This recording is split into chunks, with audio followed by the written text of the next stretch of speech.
Hi friends. अक्सर हम ये कहते हैं कि भाई हमने तो सबके लिए बहुत अच्छा सोचा था, हमने तो कभी कुछ बुरा किया ही नहीं, फिर हमारे साथ इतना बुरा हो क्यों रहा है।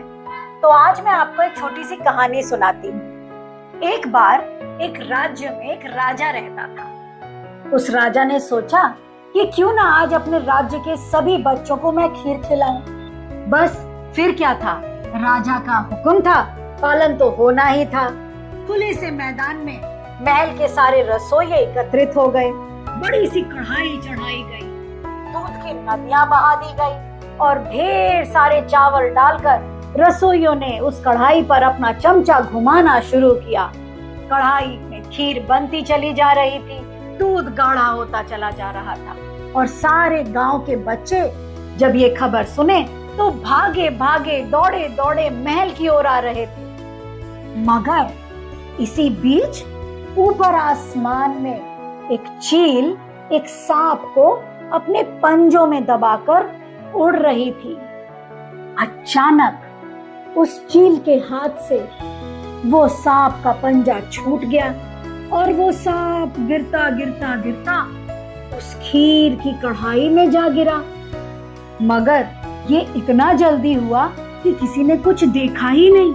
रसोइये तो मग्न थे चमचा चलाने में और कढ़ाई थी भी तो बहुत बड़ी। बस फिर क्या था, रसोइये खीर बनाते गए और वह खीर जहरीला होता चला गया। पूरा का पूरा खीर उस सांप के जहर की वजह से जहरीला हो गया। महाराज ने अपने हाथों से वो खीर कटोरे में डाल डालकर बच्चों को देना शुरू किया। बस बच्चे खीर खाते गए और मरते गए। चारों तरफ लाशें ही लाशें, पूरा का पूरा गांव और वहां के बच्चे खीर खाकर मर गए। राजा ने जब ये देखा तो उसे तो सदमा सा लग गया। उसने रसोइये से बोला, लाओ मैं खाकर देखूं तो सही, आखिर इस खीर में ऐसा क्या है कि गांव के सारे बच्चे मर गए। रसोइये ने भरकर एक कटोरी खीर राजा के लिए मंगवाई। राजा ने जैसे ही वो खीर खाई उसे चक्कर सा आया और वो भी मर गए। अब सारी की सारी आत्माएं, राजा, रसोइये, गांव के सारे बच्चे और गांव के लोग, ये सारी आत्माएं ऊपर यमराज के पास गई। यमराज ने जब देखा कि ये तो पूरा का पूरा गांव आ गया है, उसने चित्रगुप्त से पूछा, चित्रगुप्त आज ये भीड़ कैसी, ये पूरा का पूरा गांव और ये राजा ये ऊपर कैसे आ गए। चित्रगुप्त ने बोला, महाराज जरा थमिए, मैं जरा इनकी कर्म कुंडली तो देख लूं। उसने उनके कर्म कुंडलियों को देखा वो तो सब बिल्कुल सही थी, फिर ये मरे कैसे। चित्रगुप्त ने यमराज से कहा, महाराज मुझे तो इसमें कुछ गड़बड़ नजर आ रही है, हमें धरती पर चलकर पता लगाना चाहिए कि आखिर ऐसा क्या हुआ कि ये सब बिना समय ही अकस्मात मृत्यु को प्राप्त हो गए और ऊपर आ गए। जब यमराज और चित्रगुप्त धरती पहुंचे तो वे उस गांव की तरफ बढ़ने लगे। तो वहां रास्ते में उन्हें एक दुकानदार मिला।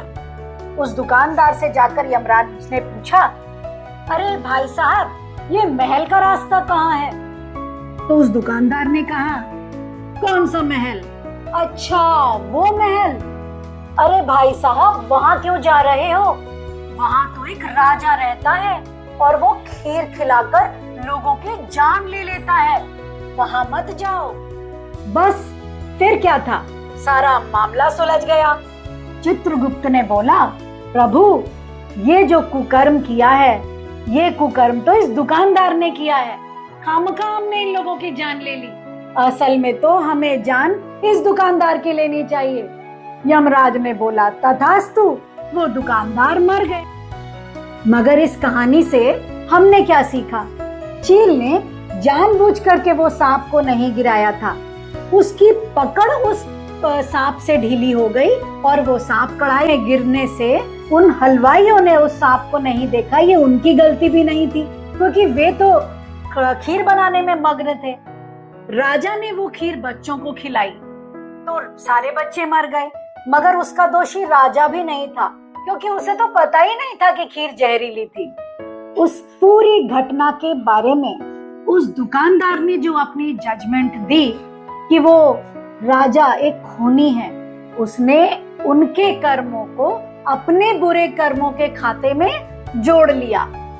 इसलिए कभी भी किसी भी बात को जाने बिना या किसी भी व्यक्ति को जाने बिना उसके बारे में जजमेंट मत कीजिए, क्योंकि जब आप किसी भी चीज को जाने बिना उसके बारे में जज कर देते हैं तो आप उनकी बुरी चीजों को नहीं बल्कि अपनी जजमेंट की वजह से अपने कर्मों को खराब कर लेते हैं। नेवर जज anyone because you do not know what the actual situation और द सर्कमस्टेंसेस आर।